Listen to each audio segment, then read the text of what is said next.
Hello everyone and welcome back to another video from Finance and Crypto Guide. In this video, I'm going to show you how to change your profile picture on Robinhood. So let's get started right away.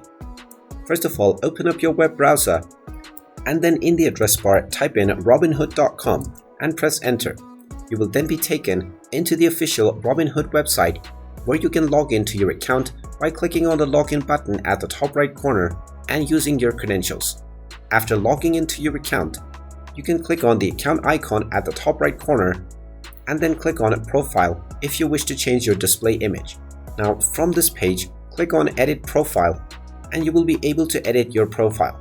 Go ahead and click on the plus or the change option alongside your profile picture and you can upload a picture to add to your image. Click on the Save Changes button after you upload your image and now your profile picture will immediately be applied to your profile.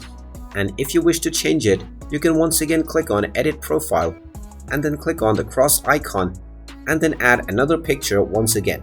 And there you have it. That is how easy it is to change your profile picture on Robinhood. If you find this video helpful, make sure you hit that like button and subscribe to our channel if you haven't done so already.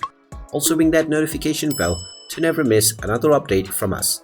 Thank you for watching and I will see you again in the next video.